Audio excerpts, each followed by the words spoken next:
What's going on, fellas? This is Mike D, Mr. Double Down on You. And we got a really dope episode with a really eclectic brother today on Black Fathers Now. We have my man, Brandon Hardin. Now, dig this. Brandon is born and raised and originally from Knoxville, Tennessee, but the brother's a commercial pilot. Yeah, a commercial pilot. He's also a part of this program that's kind of helping to spearhead the next generation of African-American aviators, which is in conjunction with Pellissippi State University and Tuskegee Next. We'll talk a little bit about that. He's a former National Guardsman. He's an inventor. Look, I told you, the brother's eclectic. He's an inventor, commercial pilot, an inventor. Deep stuff, right? On top of that, he's a member of Kappa Alpha Psi Fraternity Incorporated. You're afforded one mistake in life. You're afforded one mistake. 1911 was a great year, but November the 17th of 1911 was the greatest of that particular year. But anyway, we can talk about that more if you like as well. But fellas and the ladies listening too, because y'all like to chime in and see what we're talking about. Let's welcome my man, Brandon Hardin. How you doing, brother? Doing well, doing well. Thank you for having me. It's a pleasure. Man, no doubt, my brother, no doubt.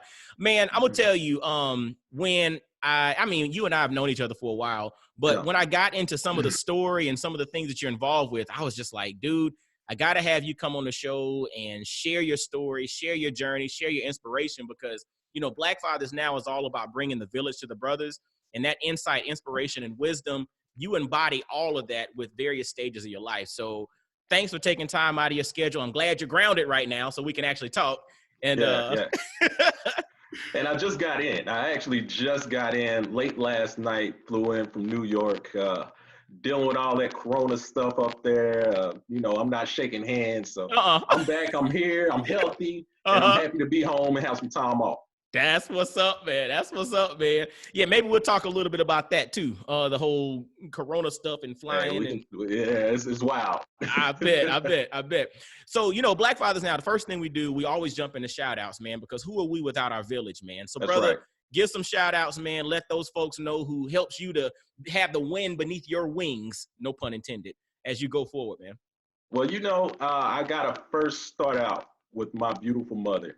Wouldn't be here without her. She gave up so much to raise me. She was a single parent, worked her butt off, me and my sisters. I'm the youngest. I got 3 older sisters, and just growing up, I got to give a shout out to her. She always took care of me, always had food on the table, clothes on my back.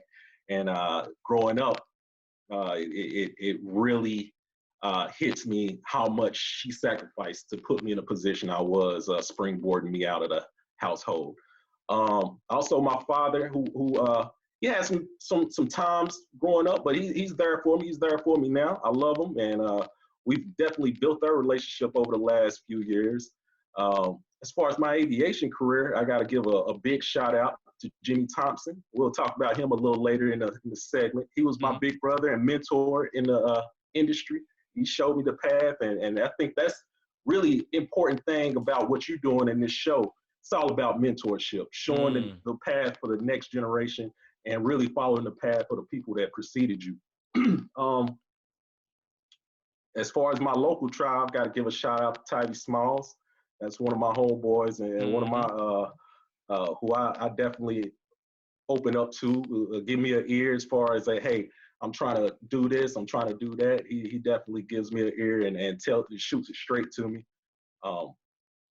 Let me think who else I need to shout out. With Tuskegee Next, Stephen Davis. He's kind of the figurehead for Tuskegee Next in Knoxville, Tennessee. Got to give a shout out to my homeboy. Well, you know, we're gonna stop there. We're gonna keep it moving. I can do that. I can do this all day. But you know what though? The value and the beauty of that is that also lets you know that you have a village as well, right? If you can continuously go on, and most of it's interesting. I tend to interview brothers who are either some type of subject matter expert or they have some type of interesting story, meaning, you know, it was not like a linear path to success, right? And every last one of them that I interview, when we start talking about their shout outs and their village, every last one of them was just like you. They could go on and on and on. And to me, I think there's a little secret to success that some people tend to overlook, is that it's not about just us. Like what was great, you know, and nothing great was ever created on an island or in a vacuum somewhere, right? It takes a whole village. And you were just an embodiment of that by having to stop before you started going down the path. Because first you don't want to forget nobody. Then they're like, dog, you ain't shout me out. What's up, man? Right. I thought you was my main man. Yeah, cut it off. It's like everybody else, y'all know I got you. Yeah. That's what's up. We're starting down. Yeah. We it's all love. It's a tribe. Yeah, there it is. And so speaking of tribe, and you kind of hinted into it a little bit, man. Your mother made a lot of sacrifices and all of that growing up. Talk to us a little bit about your backstory, because not ironically, but unfortunately, not a lot of brothers are pilots, right? We don't have a lot of brothers that are in the aviation industry. And talk to us a little bit about your backstory and kind of walk us through, one, what inspired you to become a pilot, but then two, what was kind of the pathway for you to get there? Okay. You're right. We're very misrepresented in the aviation industry. It's not enough of us, and there's room for us. The aviation field is growing tremendously. People are used to seeing old pilots. So when I'm sitting in the cockpit, I've gotten a few eyebrows saying, hey, you're pretty young. But pilots aren't supposed to be that old. Our pilot industry is Vietnam era pilots. That was the big heyday. We sent a lot of guys over to Vietnam. They were trained by the military, then they came back and started flying for the airlines. So as they started getting older, people started getting used to seeing these older pilots. That's artificial. All those guys have to retire. So there's a huge vacuum for pilots, and we're not filling as far as African-American minorities. We're not filling those slots like we should. And there's huge opportunity. There's six-figure career fields easy. Airline pilot's going to start out at 50 and top out at 350,000. So, and that's easy. That's easy work. But for me, I guess my origin story in the aviation industry, it started all here in East Knoxville. I grew up poor, started out in college homes. I don't know if people around here remember, it was a huge, massive project here in Knoxville, Tennessee that was tore down back in 1998.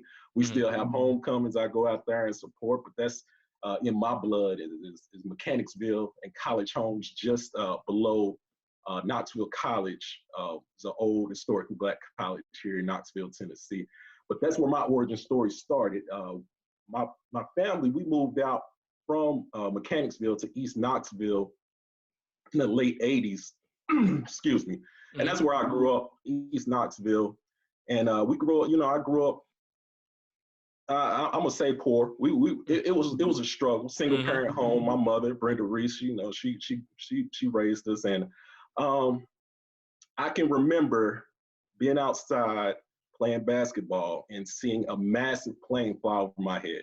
Wow. And it seemed like it was low, it was going slow, and it was the most magical thing in real life that I think I had ever seen up to that point in my young life. How old were you at that from point? There, I was 7 years old. Well, wow. I think I was 6 or 7. I was 6 or 7. I was pretty young. And from that point on, I just had the bug. I started watching everything about aviation, shows, anything I could find, reading books, creating models. And one of my teachers, I told one of my teachers at the time, Miss Jornigan, about my interest in aviation. And I remember her telling me, hey, pilots can make a lot of money. I was like, what? I was like, I can lift myself out of this. And I can fly and travel the world and do all these. I was hooked. At that point, the bug had bit me. I decided at that point, around 7 years old, that I was going to be a airline pilot. Wow. As a young man, well, very young man. And it's crazy how the doors and opportunities open itself up to you when you kind of put into the atmosphere what you want. You can speak things and manifest them. Like I said, I grew up in a single parent home, and my mother knew I needed a male figure in my life. So what she did is she signed me up for Big Brothers Big Sisters. And it wasn't coordinated, and I really to this day just blessed the way it kind of worked out. But my big brother ended up being a Black pilot. Whoa, hold on. Yeah. Hold on. Stop. So at the age of 6 or 7, You're in East Knoxville. That's right. Right? You are playing outside, and it was almost like a magical thing happened where this plane seemed to be flying super low right over you, and it caught your attention. That's right. And it gave you the interest, or it helped to spark this interest in flying.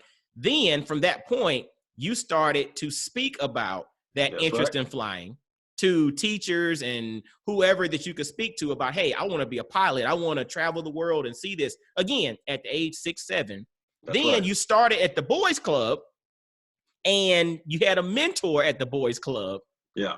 who, this is not, see, I'm a believer in God, and I don't believe that this stuff is random and all this happenstance. I believe this whole thing is orchestrated all off the jump, in a sense that you spoke this thing up. Right. And then all of a sudden your mentor happened to be a Black pilot. Probably the only one in the entire city. Fella, hold on. We got to park there because folks don't understand. You're talking about Knoxville, Tennessee. You're not talking about Los Angeles. You're not talking about New York, where you got 10, 15 million people in the metropolitan area. You're talking about the city of Knoxville, metro area now, probably 400,000, maybe a lot less back then. And your big brother's mentor was a Black pilot. Right. And that's an important point. It's Big Brothers, Big Sisters. I don't know if you're familiar with the program. Yes, It's the absolutely. mentor. Okay.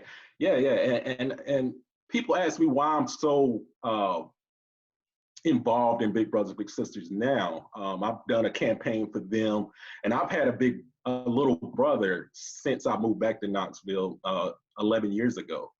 And that's because I feel indebted to the program, because my big brother, Jimmy Thompson, he basically showed me the way.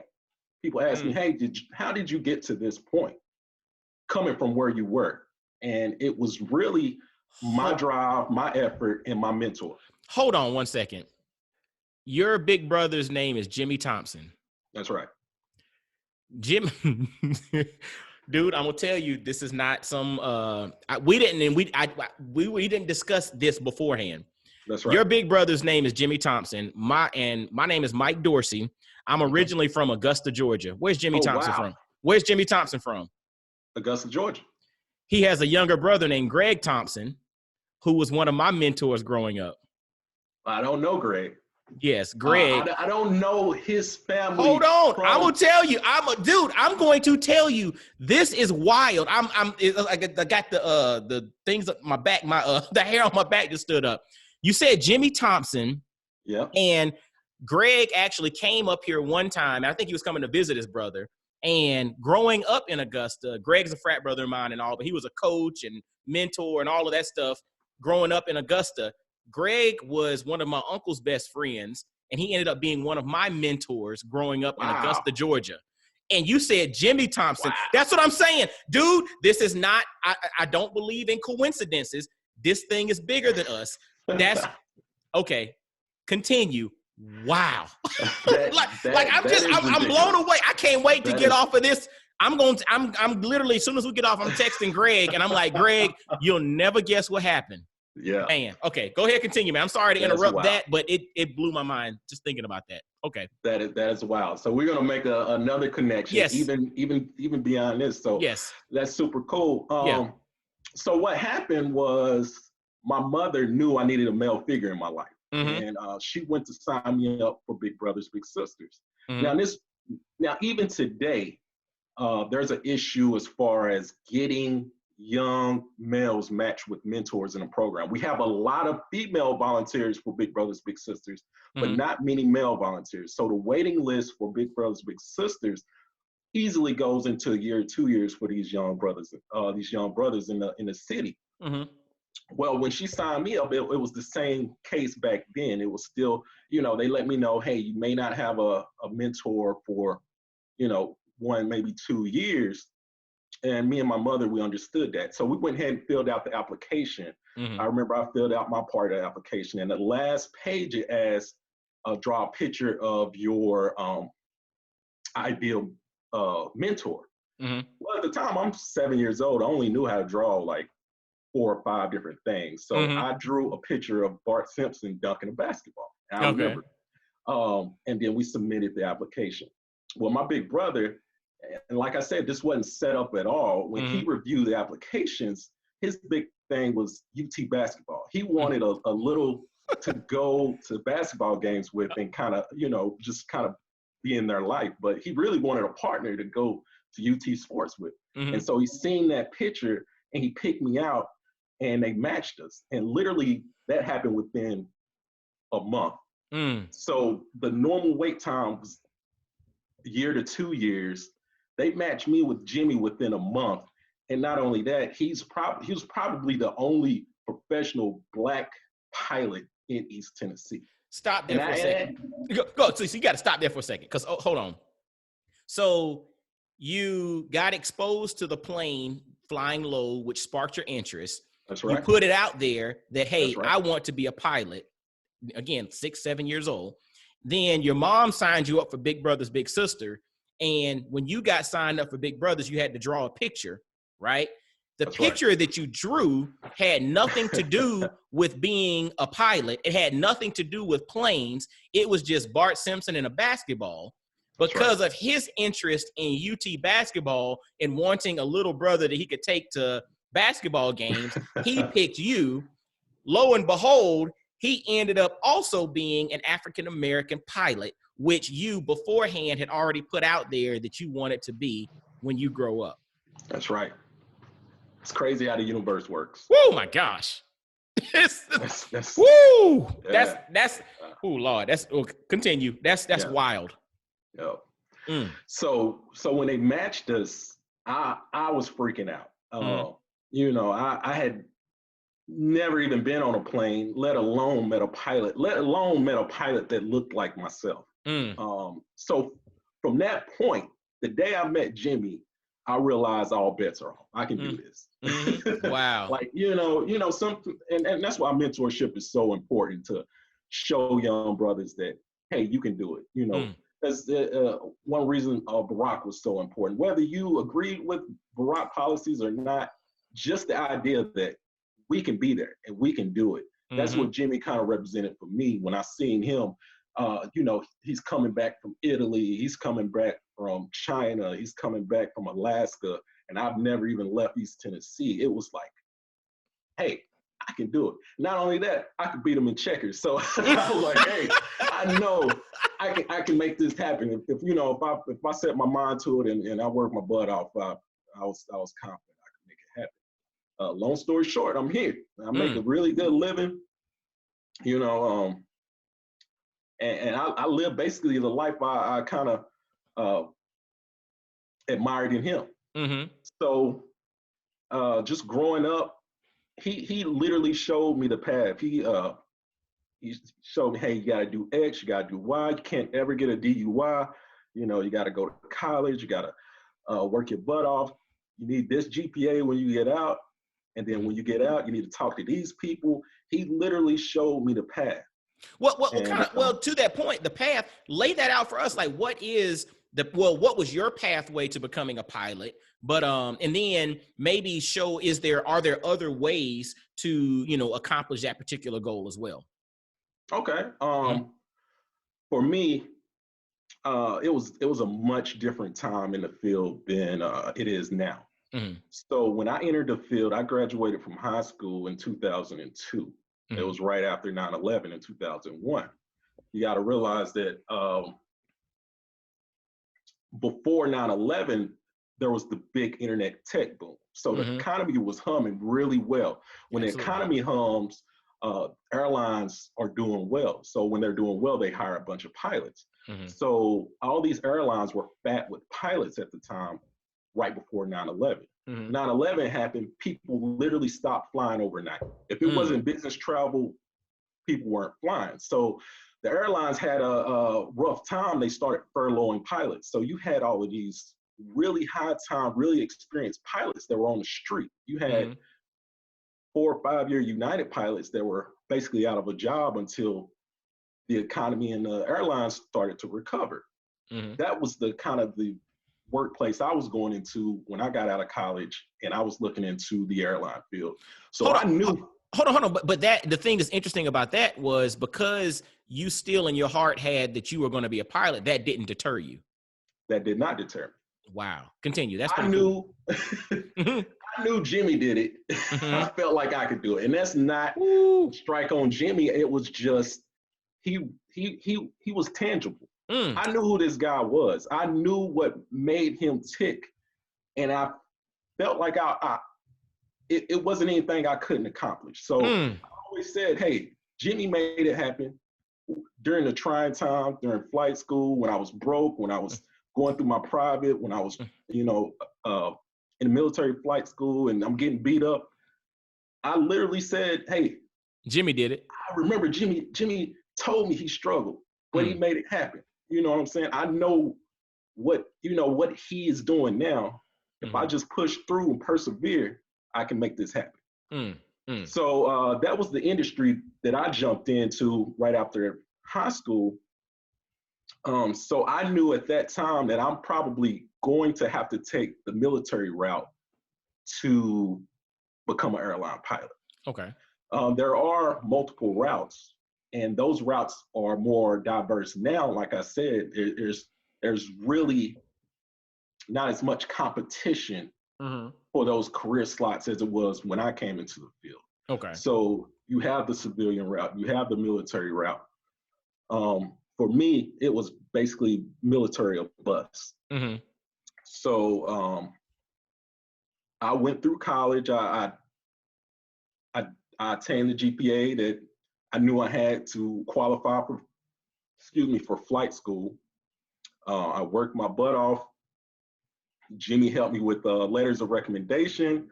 I applied to the Air National Guard, and really after, it took about 2 to 3 years for me to get a slot, but I ended up getting a slot in Air Force Flight School, and went to flight school.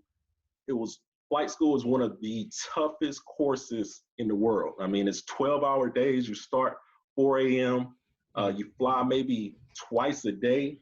You have a test in the front end. You have a test on the back end. Wow. You get out around 5. You get back to your apartment. You study for the next day. You got to be back in the bed by 8 or 9 because you got to get up at 3 so you can be ready to be back in class by 4. Wow. So yeah, we did that for like 6 months. The washout rate is about 30%. It's the same, really, like in the movies. When we started flight school, day one of flight school is tradition. You look to your left, you look to your right. The instructor say somebody's not going to be there. And true enough, we started out with, I believe it was 25 people in my class. We graduated 17. So, oh wow. Yeah, it was tough. And how long was flight school once you with the Air National Guard or the Air Force, or is that the same thing? Well, it's kind of the same thing. So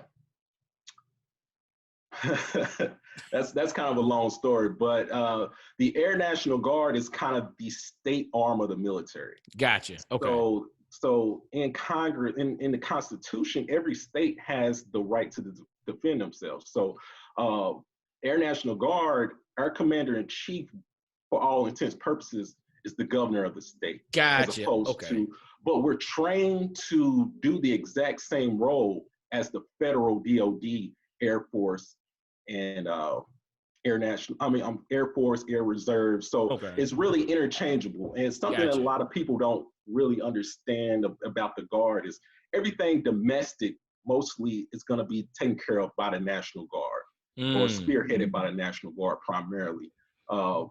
OCONUS or outside the United States is going to be spearheaded by active duty.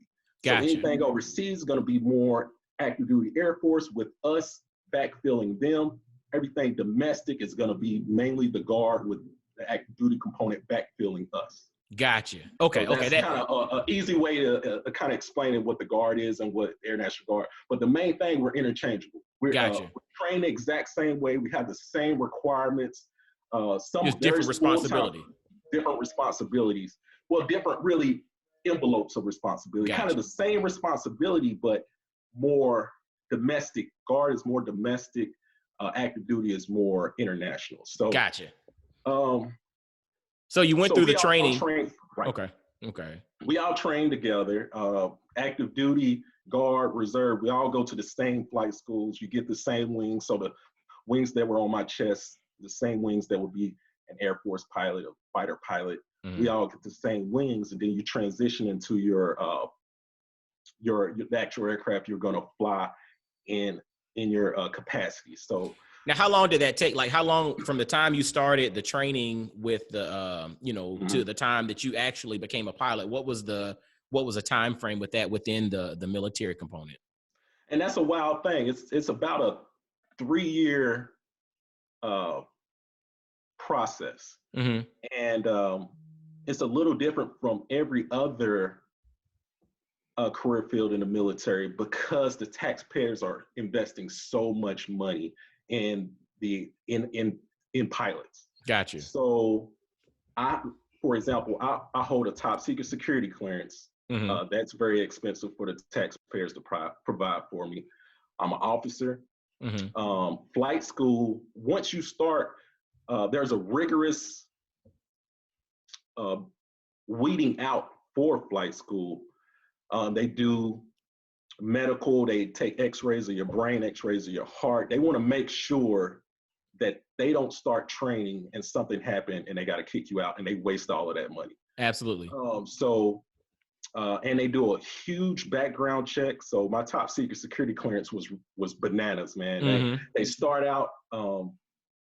You gotta basically tell them a bunch of people you know. They'll Hmm. interview them about who you are as a person, if you're trustworthy. But then they'll ask, "Hey, can you give me 3 people that might know them?" So at Hmm. the end of their whole process, you have no idea who they're talking to. You know, they Hmm. go 4, 5, 6, 7 different rungs down a social tree, and you don't know who said what. You know, you get Uh-huh. random calls from uh, people you hadn't talked to in 3 years say, "Hey, this woman came with their FBI badge and Hmm. asking me questions about you." That's the let me tell you, that's the thing that's crazy because I've done, we live here in Knoxville, so Oak Ridge National Lab, all that stuff Oh is yeah, here. yeah, yeah, yeah, yeah. So I've done that. I've had to do so for various friends of mine who were doing that, and it's interesting because it's not like like when people put a recommendation letter down or something for a job and Right, they call you and ask the standardized questions. No, these folks want to right, meet with you live and in person. It's right. like, hey, can you meet at Starbucks, or hey, can you That's meet at right. this location? I'm like, whoa, what you mean? Like, like I'm thinking I'm about to leave with something stuck in the back of my head. You know what I'm saying? So, Right, right. And but they nah, want that's to know, fun. It's funny. yeah, they want to know exactly about that person. You know, what do you feel about him? Is he trustworthy? Hmm. Um, all these back Yeah, and forth. And they got a whole list of things that they already know about him. Say, absolutely. hey, They're tell me cooking to about, confirm. Yep. yeah, tell me about Brandon at this party. We Hmm. heard, blah, blah, blah. And now but yeah. Yeah. So you got to get through all of that. You got to get through a crazy medical, and you got to realize when I remember I went and did my flight physical. This is everybody's dream. Hmm. They flew me down to Texas for 5 days. Flight physical was a 5-day screening. They Wow. do mental evaluation, um, X-rays, and blood. They got Hmm. dye going through my blood, everything. It Hmm. was, I think it was 7 of us that started out. All of us got the same dream. We all want to be military aviators. And we've Hmm. been working, like I said, I had really been truly working since I was 7 to get to this Absolutely. point. Hmm. And everybody else in there had been too. I mean, you really got to compete, especially back then. Like I said, with all the competition on the street, you really had to compete for a pilot slot. We started that week. Like I said, it was a 5-day process. We started 7 of us deep. 5 of us actually got the clean bill of health to go to flight school. So Wow. you seen grown men crying in Mm. in, in a waiting room because you They couldn't know make it. Yeah. that it was something with their heart or found something Hmm. somewhere, and they're just breaking down because their dream is over. As Mm. far as the military, they're not gonna be able to do that. And that's what I was going to say too. So this is all a precursor to going through military flight school. Right, right. How is that any different if you go like the commercial route and you do a non-military flight training? Are the requirements kind of Very different? different. Very Really different. Very interesting. different. So military pilot, and in the whole gist of the thing, an Air Force pilot is the top of the top. Hmm. That's the best training. And that's why I was about to get to. They do all of this screening. It costs the taxpayers $1.6 million to Wow. send one pilot through military flight school. Wow. So that guy on the 1.6. other end is essentially the best of the best, Mm-hmm. because he's basically been screened out through all of these Everything. processes, mental, what kind of guy, what kind of, who are you spiritually, Mm-hmm. mentally, what type of person are you? Mm-hmm. Not only that, you got to be physically fit, and you got to go through this entire process. So military, you see anybody with Air Force or Navy wings on their chest, they're the best of the best. Mm-hmm. So I made it through all that, and that was, that was a blessing, and that was a testament to really my work ethic and my tribe and the Mm-hmm. people that were around me, that were supporting me when I had hard times, people I was able to lean on. Um, yeah, so flew for the guard for about 7 years, Mm-hmm. and then transitioned to the airlines, and been been flying. Made captain about a year and a half ago, Mm-hmm. and it's been good.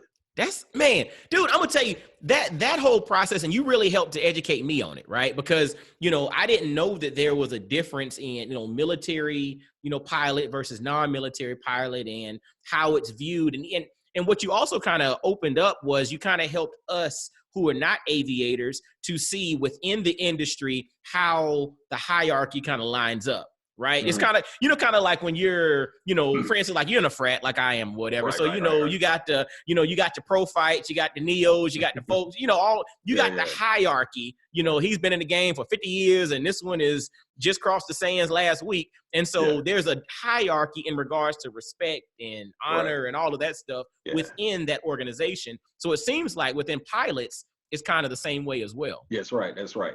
And for me, and I guess I'll touch on the civilian avenue a little more, because that wasn't necessarily available to me at the Mm-hmm. time, because the loans weren't out there for pilots like they were now.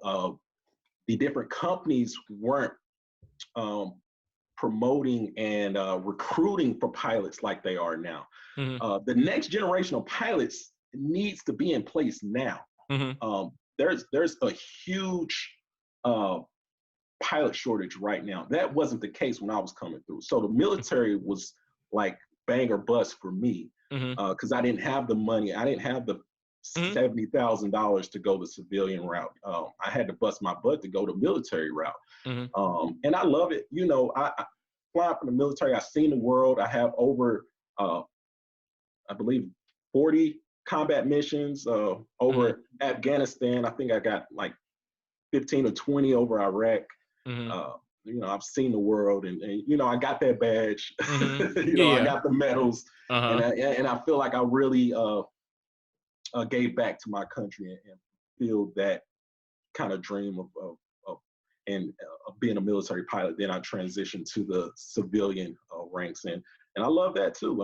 It's great being a bus driver. Mm-hmm. Yeah, ain't nothing wrong. And so you mentioned the civilian route though. So Oh like yeah, what? yeah, yeah, yeah, Yeah. yeah. So talk to us a little bit about that.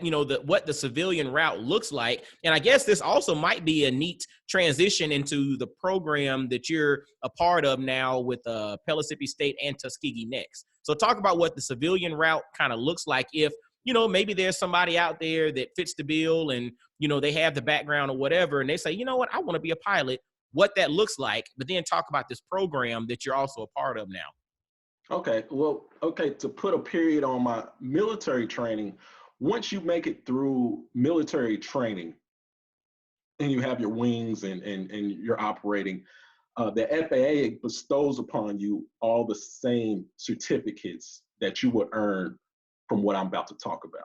Okay. So after So, military training, you automatically get this stuff too. Gotcha. yeah, like I said, there's a hierarchy, just like we talked about Mm-hmm. before.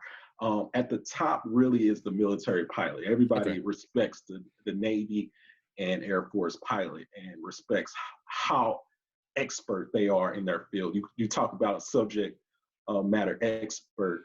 Military aviators are right there with Mm-hmm. that. Now, a legacy airline captain is, depending on how you look at it, but as far as the industry, military pilots are right up there. Okay. So another route, if you're not able or interested in going the military route, is the civilian route, and that's where the vast array of opportunities are today that wasn't there for me, because like I said, there is a pilot shortage. So without going really, really deep into it, you have to earn a bunch of ratings before you can even sit in the right seat of a commercial airline aircraft. So first you got to get your private pilot's license. That's going to run you about $8,000 to $9,000 and about 6 to 7 months worth of work. Okay, that's a private license. And what does the private license, what does that afford you the opportunity to do? Like, what can you do with a private license? With a private license, that allows you basically to fly under VFR rules, and you cannot fly for commerce. So basically, it would be like your normal driver's license. Okay, gotcha. You can't make money with it, and you can't really fly in really adverse conditions. Gotcha. So that's like the basic level of so like if aviation. I own my own plane, basically if I buy my own plane and I say, you know what, I want to be able to fly my own plane, I can get my private pilot's license and I can go and fly my own plane, but you can't hire me for NetJets, or you can't hire me to go fly your private plane. I can only fly my own, not for money, but just for my own leisure, or to take my family on vacation or whatever. Yeah. Okay, gotcha. And you can't fly in really adverse conditions. Okay. So what if now question, see, this is interesting. Again, I'm not a pilot. So, and I know some things are predictable. Like you can see a hurricane coming, weeks or whatever in advance. What if you're flying and the adverse conditions all of a sudden it's like, whoa, there's something that popped up. Like, how does that work? Well, you got to do, that's where the flight planning comes in. So any great pilot or any good pilot, you got to do some preparation. It's not like just jumping in your car and driving off. I mean, it is kind of, but you definitely need to sit down, look at the weather, look at the radar, talk to other pilots. We call those PIREPs. What are other pilots reporting conditions in the area? And the United States has a very robust weather reporting system. Okay. So the information is out there, and that's part of being a private pilot. They teach you what to look at so you can predict what's going on in the air.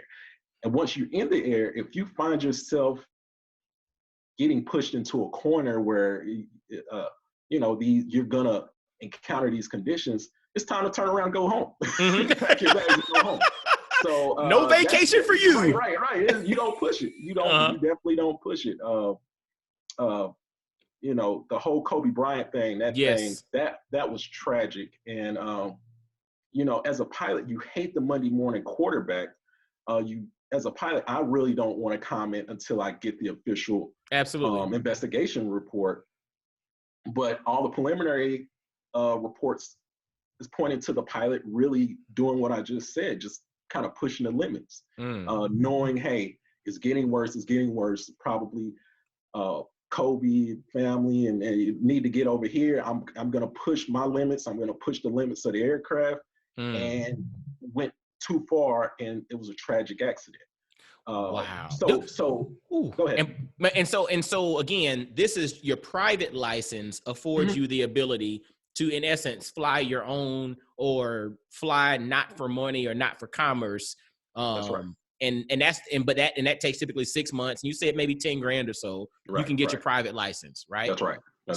What's like I guess, how does that thing escalate after that? Right. And that's why I was about to, and you can stop and because I could go on. That's why I'm asking questions, because I'm not a pilot. But to me, I'm going to be honest with you, dude. This is super, super interesting to me, myself. You know what I'm saying? I'm just like, yo, this is actually kind of dope. Maybe one day I'll become a pilot. I don't know, but this is cool.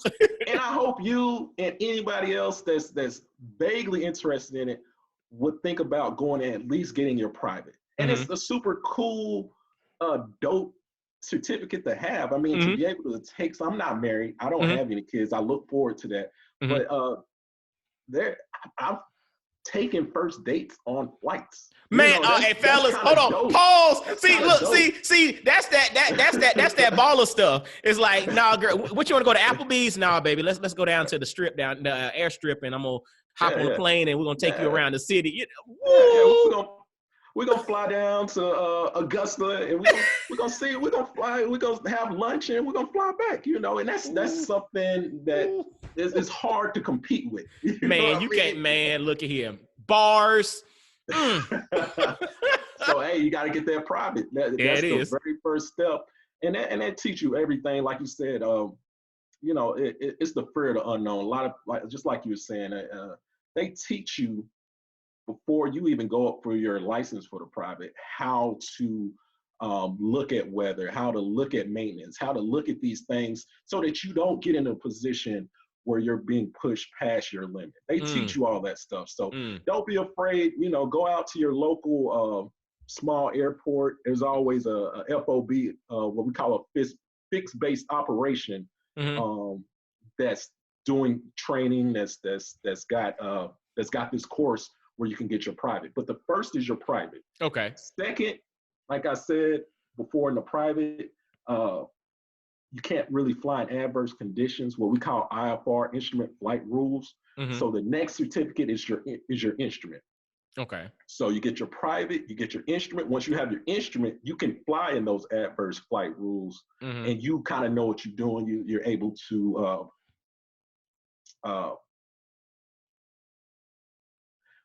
in all intents purposes, fly in rain and in conditions where you can't see outside of the aircraft, and you can rely on the instruments on board the aircraft to get you safely to where you're going. Gotcha. So that's what your instrument does for you. Okay. The next one that you're going to get is your commercial. Okay. And that opens yourself up to being able to fly for commerce, for people to be able to hire you, and you be able to make money. That's typically, the instrument's going to take you probably around 4 months and another $7,000. Your commercial is probably going to take you around 5 months, around $10,000. And you're not done there. I'm about to say, hold on. So, because right now we're at 6 months, then 4 months, and then 5 months. So basically, you're talking a little over about a year and a half to go from nothing to having your commercial license. And you're not done. Yeah, and that's about 27-ish. Okay, gotcha. So let's keep moving. All right, we'll keep moving. Okay. Your next certificate you got to get is your multi-engine. Okay. So that basically teaches you the principles of flying with multi-engines. So okay. For example, hey, you got to know if an engine fail or catches on fire, how that affects your condition of flight, as opposed to just basically the physics of it. Okay. Because there's a much different, trying to think of the word, but it's your multi-engine. It basically teaches you how to fly with more than one engine on the engines, okay. and the different conditions that those bring about. Okay. Engines fail, engines catch on fire, engines, all that thing. You, the pilot, you're responsible for all of this. And I know it may scare some of the people that's listening, but me as an airline pilot, as an airline captain, all of those souls on board are on my shoulders. Absolutely. And it's not what I do in calm weather, it's what I do in adverse weather. It's what I do in adverse conditions where I make my money. It was an old Air Force instructor that told me early in my career, being an airline pilot is an amazing job. Most of the days is going to be mundane. And not only airline pilot, he said just being a professional pilot is going to be, an amazing career. Is really not that hard. It's just like driving. I'm not going to say just like driving, but just to give an analogy, driving to work, you don't really think about it, especially when you're doing the same thing. Yeah, it's routine. It becomes routine. I know what I'm doing. I'm checking the weather. I'm checking the maintenance. I'm checking the logs. I'm talking to the flight attendants. I'm talking to the gate agents. Kind of do the same things over and over. But one day, something catastrophic is going to happen. Absolutely. And your job is to deal with it. And if you save not only myself, because I care about myself, those 100 passengers in the back, and you put that $60 million plane safely on the ground, you have earned those $1 million that they paid you out through the course of your career. So we're not preparing as an airline pilot, and my mentees, you know, I teach them the same things. It's not what you do in calm waters; it's what you do in adverse waters. What you got to be prepared. But I want to say park right there, because fellas, I want you to listen. Whether you're talking about flying or you're talking about life, it's not about when it's good. It's about when it's not so good. How do you, you know, because it's like it's easy to be cool and calm when you got money in the bank, when everything's cool, everybody's healthy, you know, nobody's dealing with any issues, your car's running good, you know, everything is cool. You're feeling like you look good. All of that stuff. It's easy. It's easy to be in a good mood then, right? It's easy to have joy in your heart and to, you know, lift somebody else up. But the moment that your bank account gets towards the bottom, or the moment that you're not feeling good, or the moment you get some bad news, or, you know, as Brandon mentioned, the moment that you hit adverse weather conditions, how do you respond then?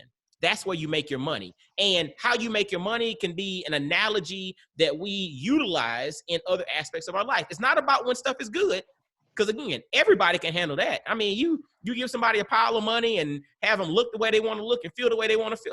They good. They like, man, shoot, I can handle anything. All right, take all of it away and throw some drama at you. What you do then?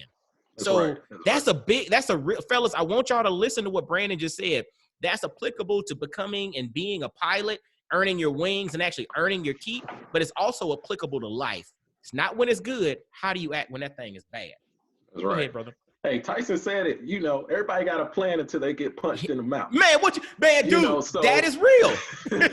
and that's really as far as aviation. That I say weather, but it's anything. When I release that brake and we roll down that runway, you know, I'm responsible for everything. You know, I'm responsible for maintenance. I'm responsible for the weather. I'm responsible for getting that aircraft to my destination safely, and in a quality manner. And so yeah. you mentioned you're commercial and you're talking multi-engine. Is there what's the cost associated with getting the multi-engine? Okay, yeah, we back off. Kind of went off on a tangent a little bit. It's good. I like it, dude. I love it, man. I'm loving it. So the multi-engine is going to run you, and like I said, I didn't go that route. So these numbers are kind of, you know, vague averages. But I say your multi-engine is going to be around, in today's dollars, about $8,000, $8,000 to $9,000. Gotcha. And then probably a 4-month commitment to do that. But you also got to factor in. So just to back up, I got my private pilot's license when I was in college. Okay. So this is before you actually went into the National Guard and everything. You got your private license before any of that. And that again, and we'll step into Tuskegee next. Okay. But that's showing people that you're vested in the industry and you're able to actually pick up a book and digest aviation. So everybody pretty much want to see you at least with your private. So Jimmy, for me, you know, he told me, my mentor, a Big Brothers Big Sister from earlier in the conversation, he told me that was one of the steps he told me I had to do to get my pilot slot in the military, is go ahead and knock out your private. That's the entry level. Like I said, that's just showing your commitment. That's showing your commitment. Man, check this out. And what's so dope about that was he actually kind of gave you an insight that you otherwise would not have known. You could have been this guy who said, I just got to go to the Air Force and do my thing. But he kind of gave you a little insight and said, dude, get your private license first while you're in college. And that helps to show this level of commitment before. It's like, I got skin in the game before. That's right. As I go forward. Now, a question there, is there like an age requirement on like to get your private license? You have to be 21 or 18 or 16. What's the age minimum to go and get your private license? For your private, 16. Really? Yep. Wow. But your ATP, which allows you, and we'll get to that, I'll hit on that just shortly, and you got to be 21. So you can't be an airline pilot until you're the age of 21. But that introductory license, you can get that goes into Tuskegee next, because it's really geared to really young, young men Mm-hmm. that's interested in the field. Our market range is from 16 to 21 Mm-hmm. for Tuskegee next. Um, And so hold on, and I guess let's put a pin in the whole, and then we can jump into Tuskegee next. So the multi-engine, 4 months, 10,000, and then is there what happens after that before you're able to go and work for one of the major airlines? Okay, so there was a huge shakeup in the airlines, and I hate to be morbid, but Mm-hmm. kind of got to bring this up. A lot of our manuals we say are written in blood. Mm-hmm. Uh, if it's something in my manual that says, "Hey, Brandon, you cannot do this," it's probably because somebody did it and it went really bad for them. Gotcha. Used to, you could stop there. Mm-hmm. You could get a job with a regional or commuter airline with Mm-hmm. just your commercial, with those certificates that I just told you, Up through multi-engine. up to your multi-engine. Gotcha.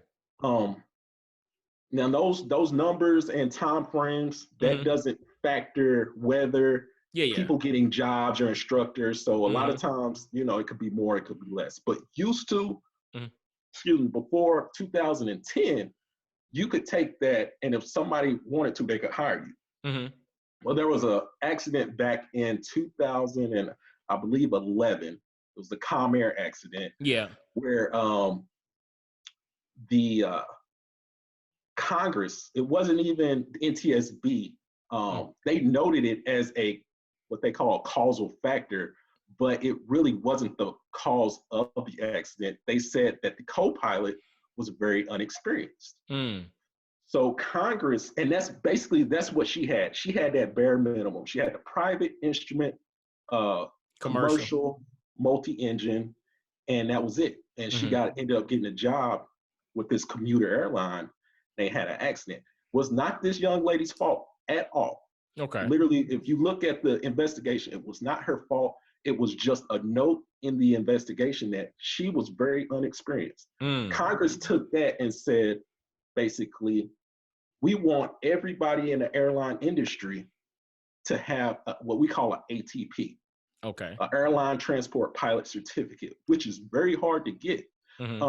Normally, before that accident, only the captain on board the aircraft had an ATP. Have an ATP, right? And that's the one I said you have to be 21 to have. Okay. Congress came and made an FAA, Federal Aviation Administration, mandate that everybody in the airline industry, not only the captain, the co-pilot, or what we call a first officer, has to have an ATP. Wow.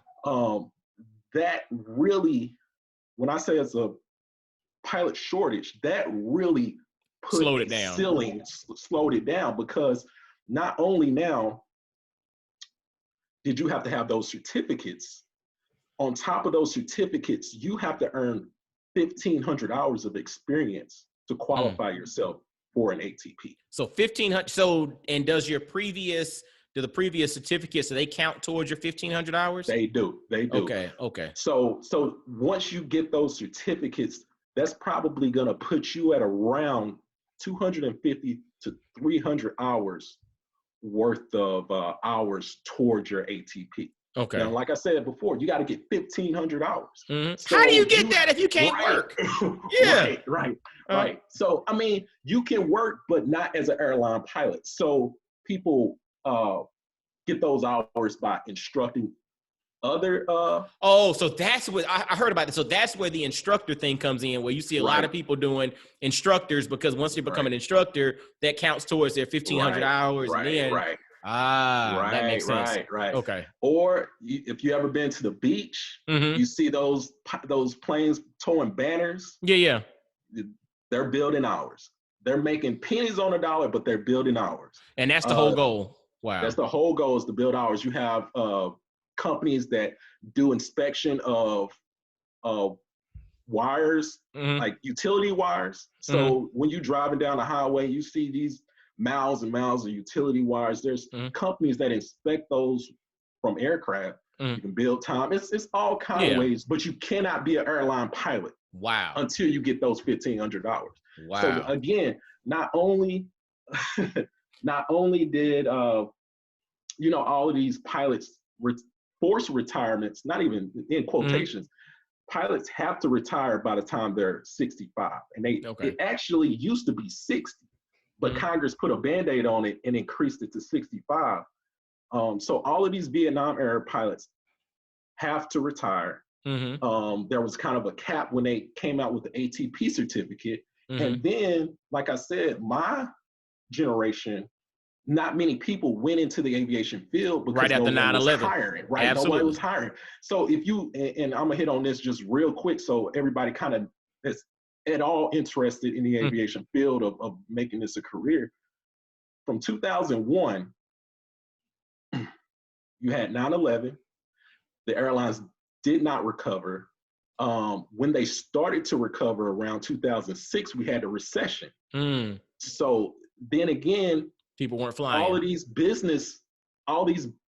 what really got the airlines through the whole 9/11 thing was business travel, because people really weren't flying for leisure as much after 9/11. Absolutely. And then all these businesses started collapsing. So around 2008, during the recession, airlines just threw their hands up.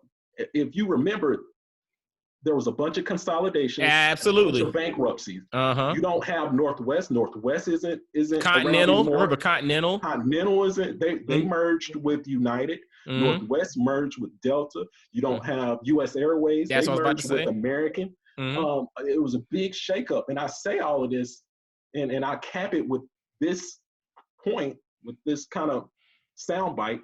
United didn't hire a single pilot for 11 years. Wow. United didn't hire one pilot between, I believe, 2001 and 13 or 12.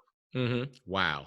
So that just kind of gives you an idea of the industry I was going into and how serious it was for me to get my Air Force wings. Because that's the only way. Wasn't there. Dude, the only way for me. But I'm gonna tell you, and that to me kind of plays into your thinking, man, from a strategic perspective. And I think this will, once we get through with this and go into your whole the inventor thing, you're strategic in your thinking in regards to seeing opportunity and the pathway to getting there, right? So you knew this was a goal, but you also knew that because of the challenges of the industry, the only way to increase the probability of you achieving your goal was to go the Air Force route, because the other ways just weren't really a legitimate option for you. And so, fellas, I want you to think about that in regards to goal setting. You know, goal setting 101 is starting with the end in mind. Then you reverse engineer the process. So what Brandon did was, his goal was to become a pilot. He knew he wanted to be a pilot since he was 7 years old.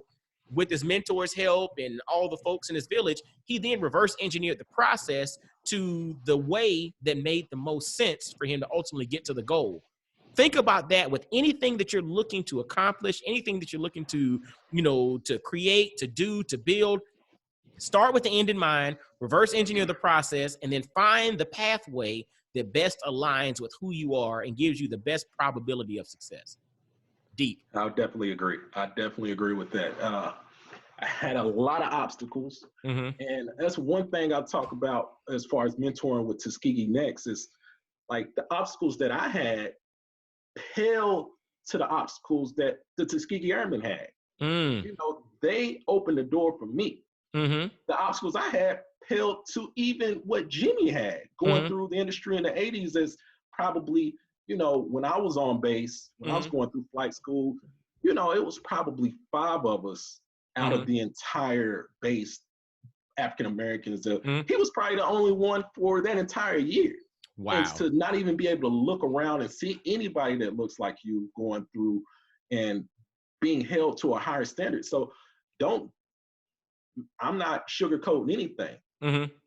You, as an African American pilot, aviator, male or female, you're going to stand out. And when you stand out in an industry like this, you're going to be pushed a little harder than everybody else. You're going to be held to a higher standard than everybody else.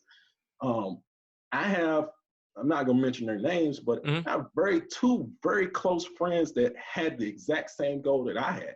You kind of gravitate to people that kind of got the same goals, kind of had the same energy. We all started flight school around the same time, within 6 months of each other. And I was the only person that came out on the other side with my wings. And they were held to a higher standard than their peers. I'll Mm-hmm. say that.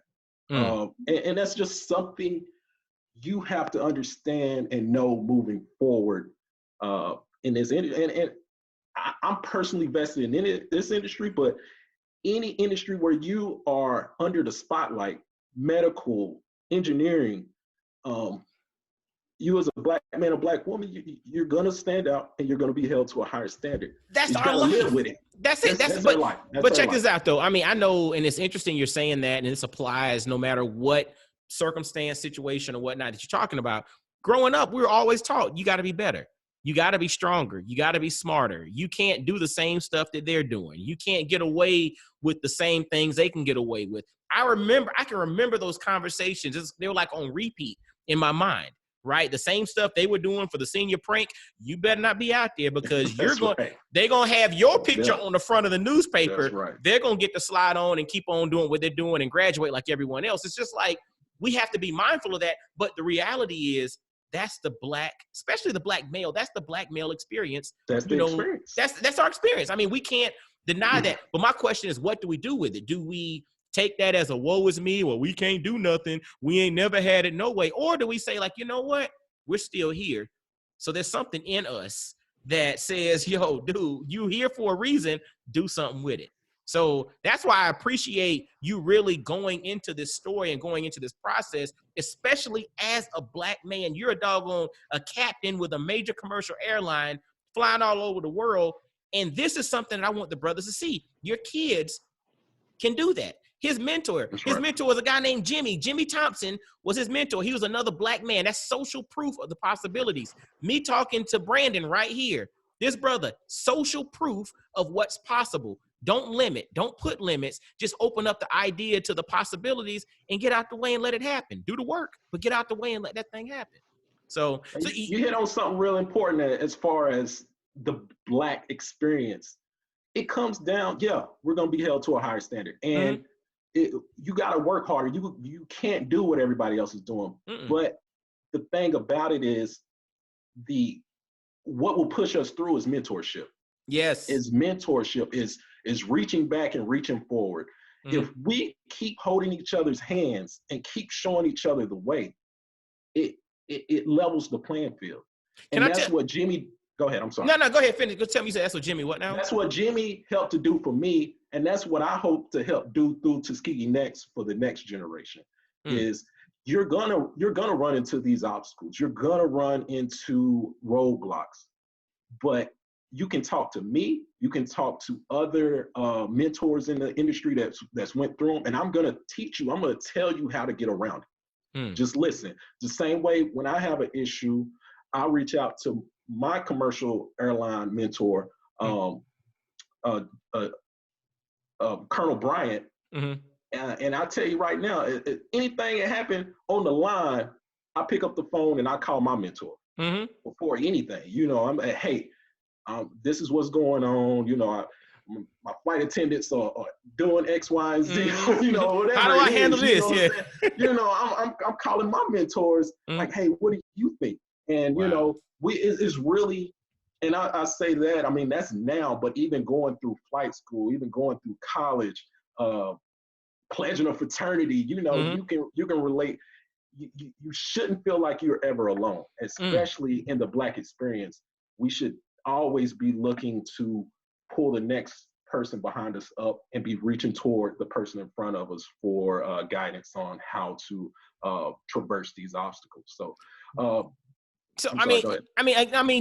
the tagline to this podcast is bringing the village to the brothers. It's all about that village, man. And that's exactly what you're talking about. And you 100% embody that. Now talk to us a little bit about, Tuskegee Next and this program that you're affiliated with. We kind of talked about the process of becoming a pilot.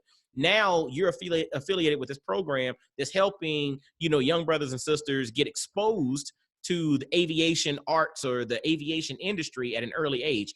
Talk to us a little bit about that and how can folks catch information, about this particular program?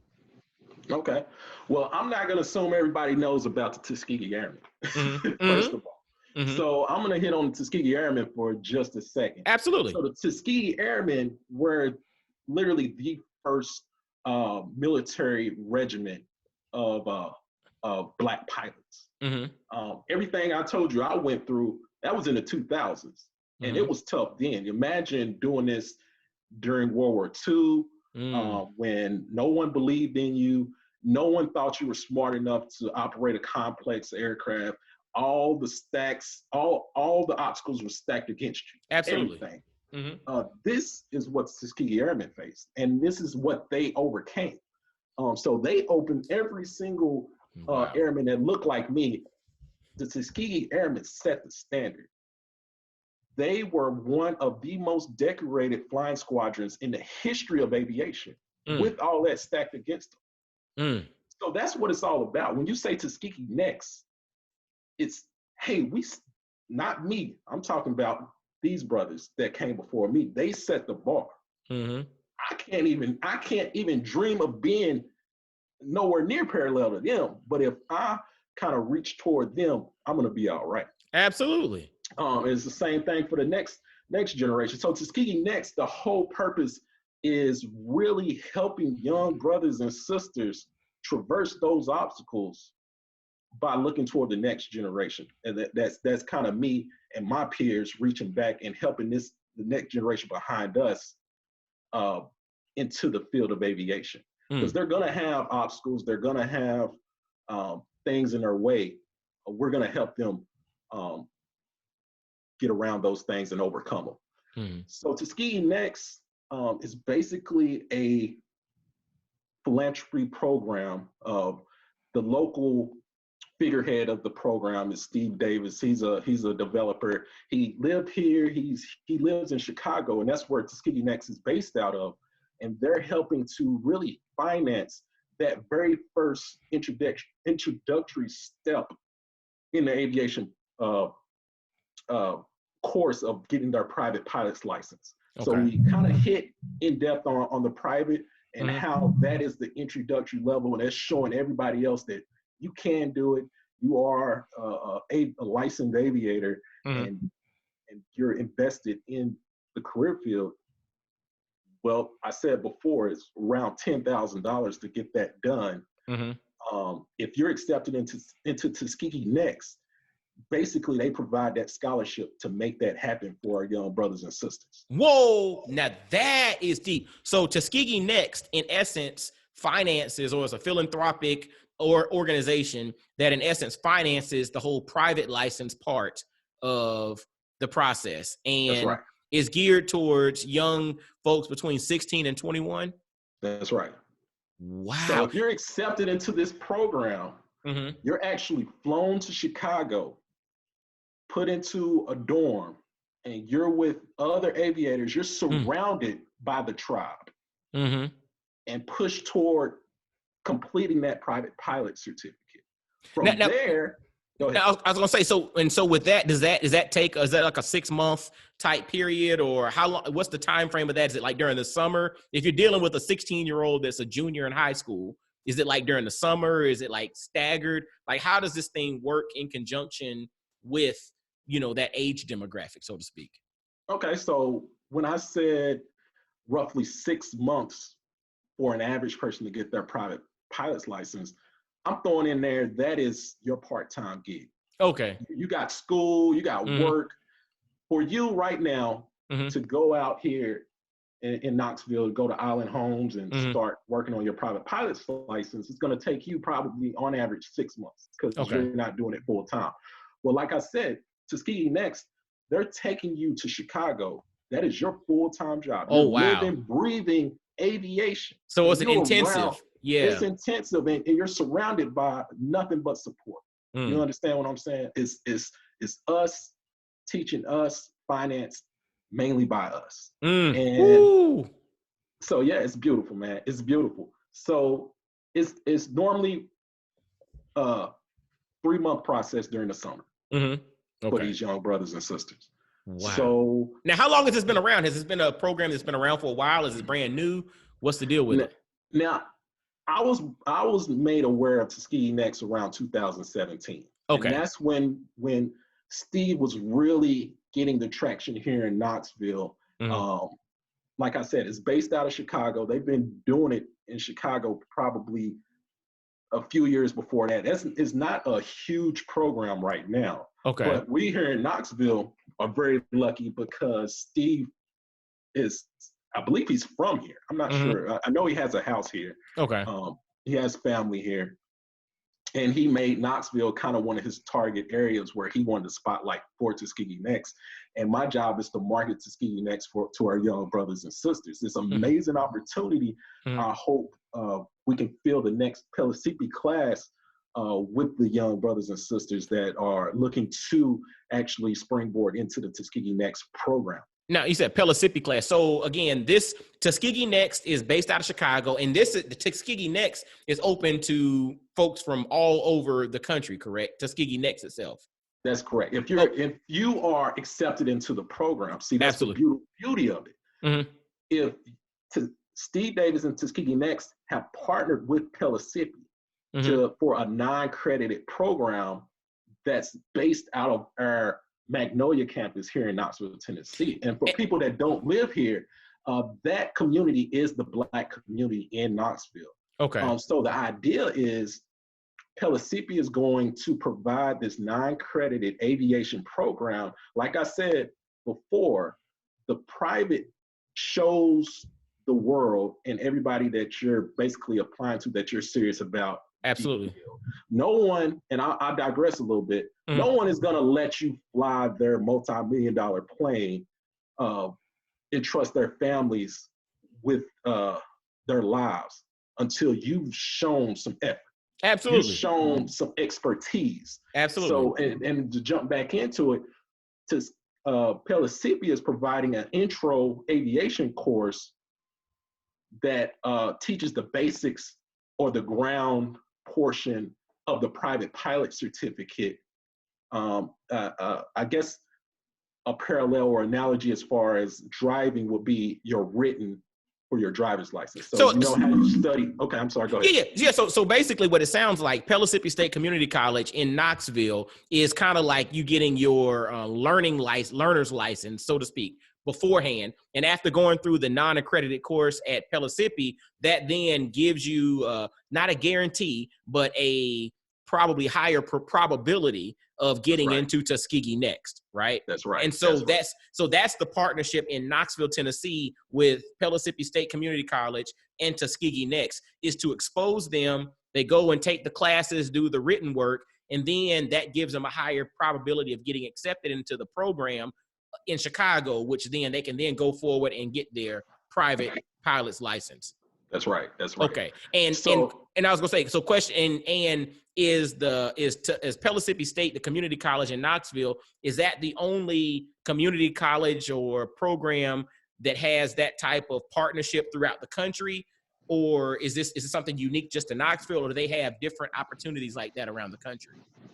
Like I said, Tuskegee Next, outside of Chicago, isn't that broad. I don't know of any other community colleges that have a partnership. Like I said, Steve spotlighted this area because he has family, and I believe he may be from Knoxville. So we have a unique opportunity for our young brothers and sisters to basically, and I don't want to say free, because this industry, you got to understand that you got to pay your dues. Absolutely. You have to pay your dues. And that's one thing I tell to my mentees and even the students that's interested in Tuskegee Next.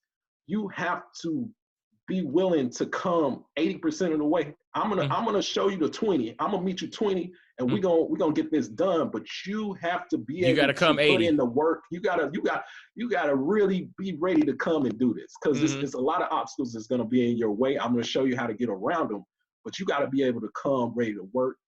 You may have to take out some loans or whatever. But when you look at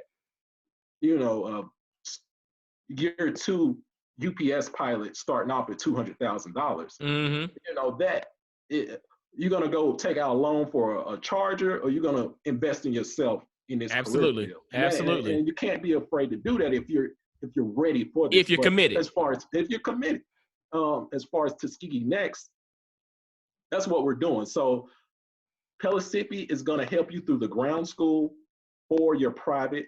You have to take a written exam before you're eligible to take the practical for your private. And Pellissippi is providing that in their non-accredited course that they have partnered with Tuskegee Next. And the thing is, it's not a guaranteed slot in the Tuskegee Next program in Chicago, but read through the lines. If Absolutely. you're around me and you're around the tribe and you get through this course, you're gonna be all right. we gonna make sure you are all right. And that's the opportunity that wasn't there for me. You imagine, you know, I had to, you know, as broke as I was in college, I had to scrounge up loans and working my $10,000 for my private. You know what I would have given for a program like this that would have just taken me in, given me room and board, paid for my instructor, paid for the plane, paid for the fuel. So that's what we're offering with Tuskegee Next, and that's how beautiful. And it's young brothers and sisters, and I don't want to say there's corporations investing in Tuskegee Next. It's people that understand that the African American community has been disenfranchised over the decades and centuries, and we gotta help these, you know, the community catch up. And that's part of what Tuskegee Next is about. We're misrepresented. My goal, and I hope it's everybody's, that when you walk into a cockpit, it's not uncommon to see a young brother or young sister, and not to think that they're less competent or less capable than their Caucasian counterpart. That is a mentality that we have to constantly fight. And we and Tuskegee Next, we're trying to change that. Me personally mentoring my mentees, and I know my mentor looking down at me. He helped Jimmy, Bryant. They and my other mentors. I don't want to start naming names. I got you. Yeah. They all hold me to a higher standard. Absolutely. You know what I mean? So like I said, as far as the program being free, I mean, it can be free, but you can't you gotta have skin in the game no matter what. You gotta have skin in the game. You gotta be ready to put skin in the game. You gotta come and be ready to work, because if you're not ready to work, you're gonna get left behind. I'll tell you that real quick. If you're not ready to work, you're gonna get left behind. Bars. Marinate on that right there. And so to that point, you know, you're part of this program. You're helping to usher in the next generation of pilots. You've had a really awesome trajectory, and what's interesting, every step of the way, you always pause to give a shout out to your mentors, which I think is extremely important. I don't know if everybody caught that. That's something that I caught, because you're always paying homage to those. You're standing on the shoulders of giants, right? And we have to be mindful of that as we move forward. We're standing on the shoulders of giants. And speaking about moving forward, you're not just a brother who's a pilot, right? You're also an inventor.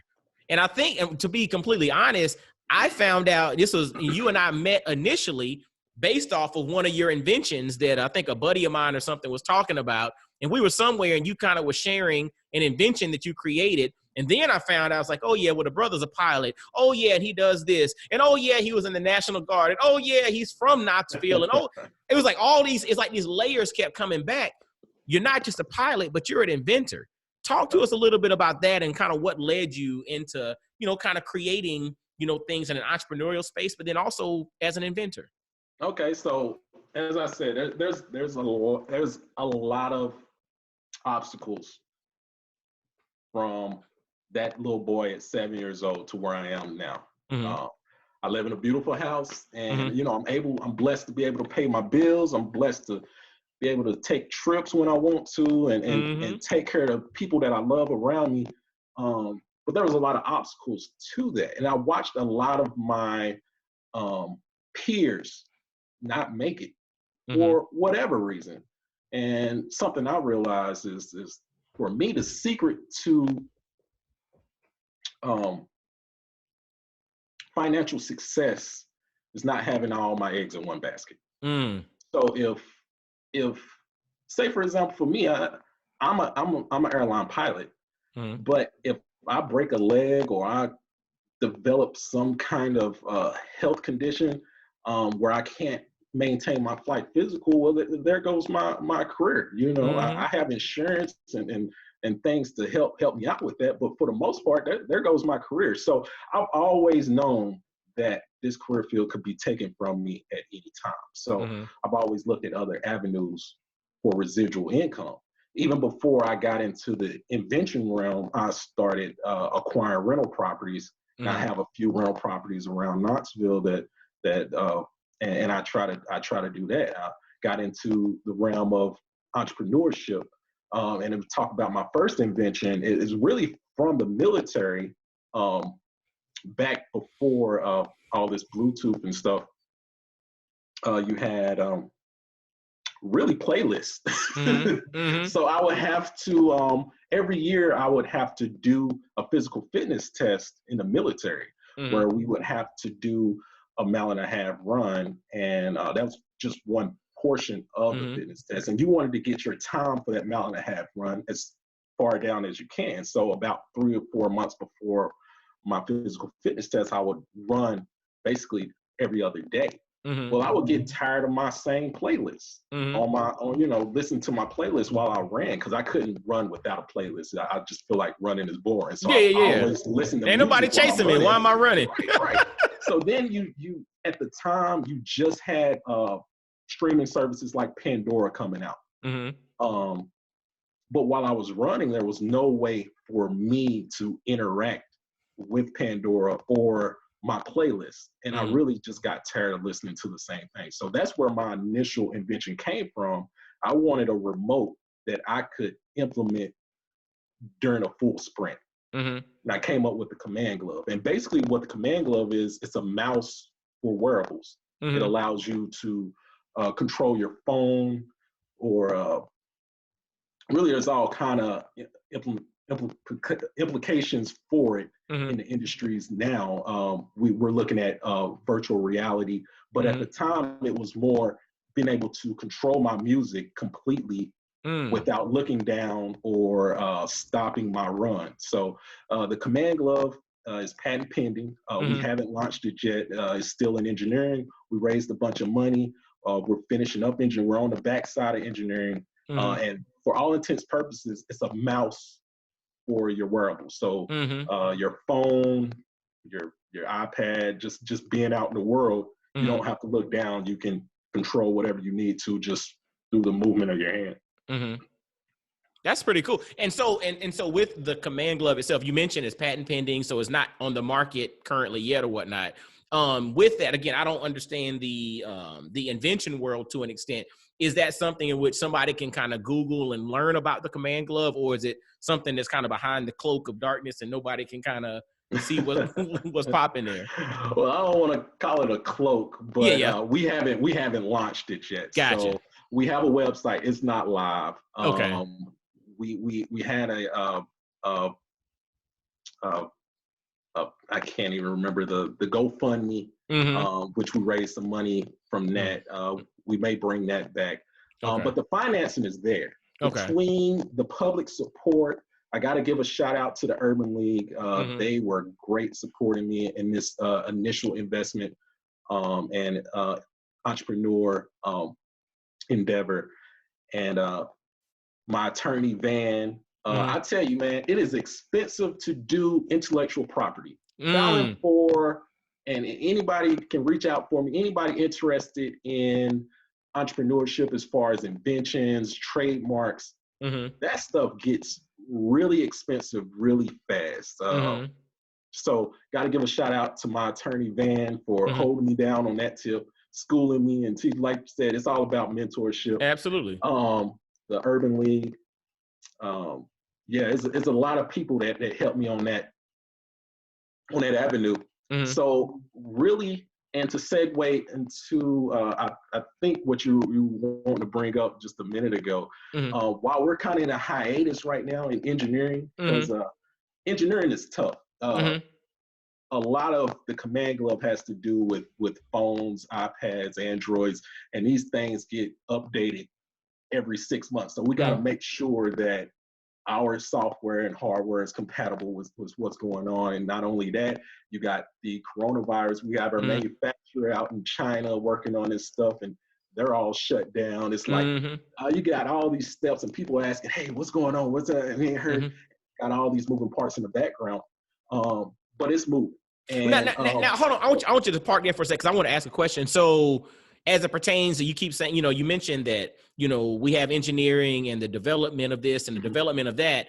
Is that something that you have put together a team to do, or definitely. is that something that you physically are doing yourself? Because a lot of times we think about business and we think about ideas that, guess what? If I can't code this, then I guess I can't create it. Or if I can't manufacture this, in my kitchen, I can't create it. Whereas some are like, if I have the idea, then I just go and connect with the people who can actually build and put that idea together.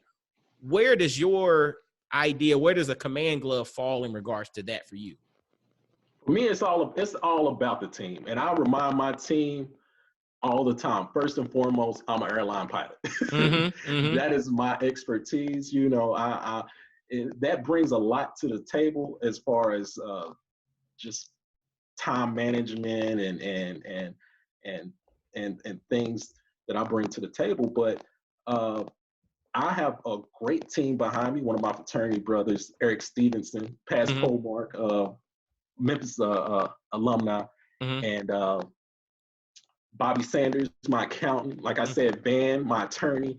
I can go down the list. It's about 6 of us, but they all people that bought into my idea, my dream. And it's literally me sitting in front of them with my business plan. I think any entrepreneur, the first thing is really being able to convince yourself and walking the way through the different threats to what you're trying to accomplish. Like you said, to set a goal and kind of reverse engineer it.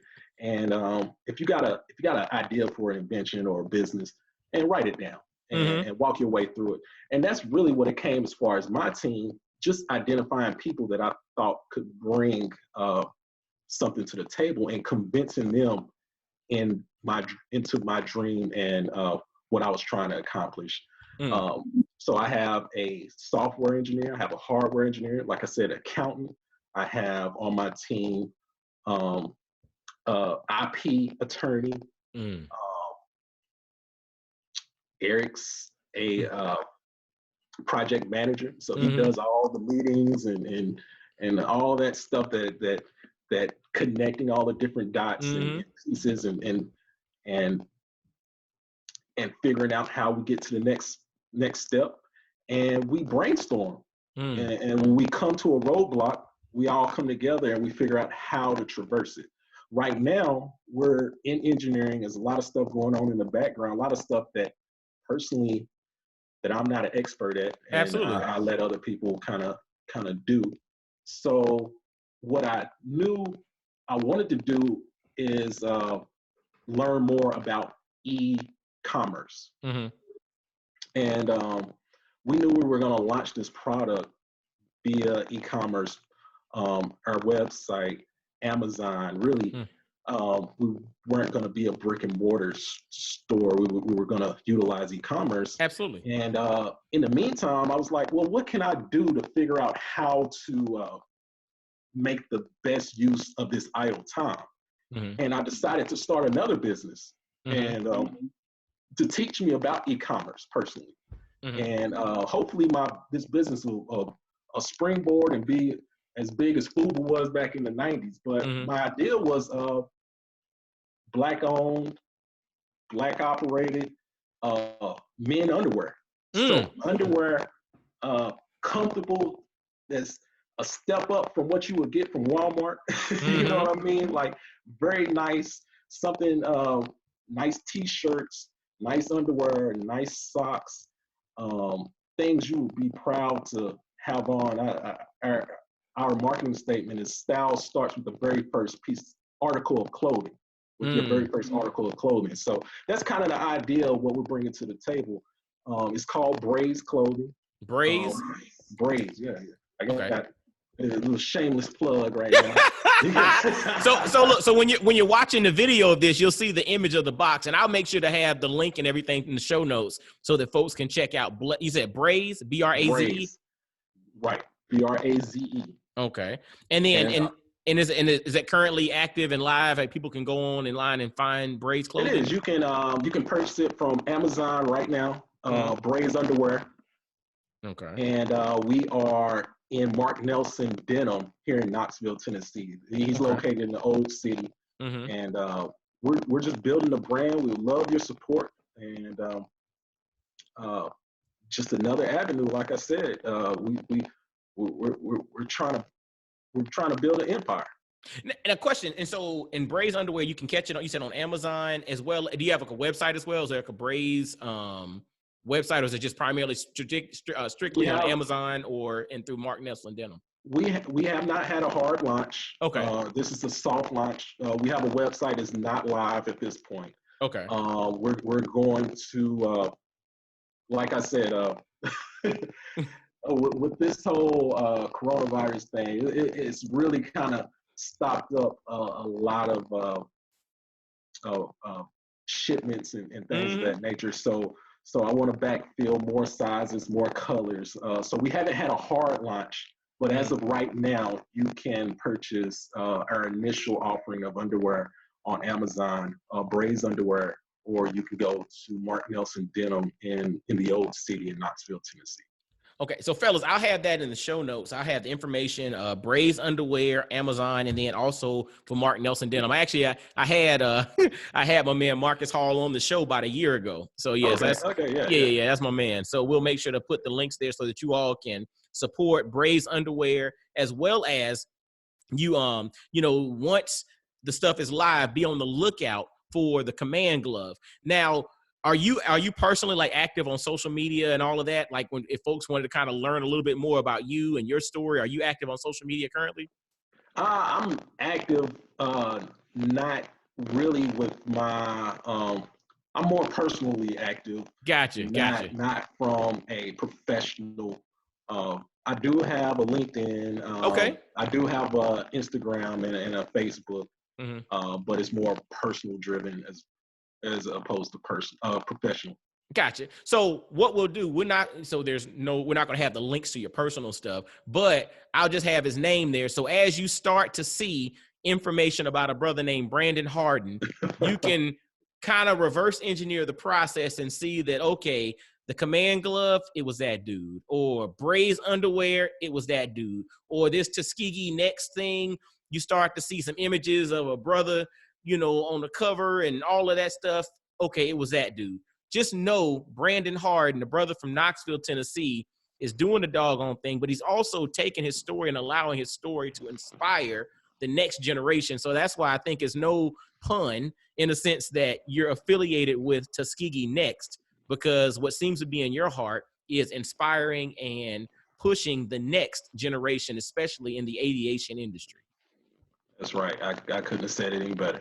My man. So before we, shut the thing down and let you get on about your merry way and allow you to relax while you're not in the air for these next couple of days, is there anything that you'd like to leave with the Black Fathers Now family?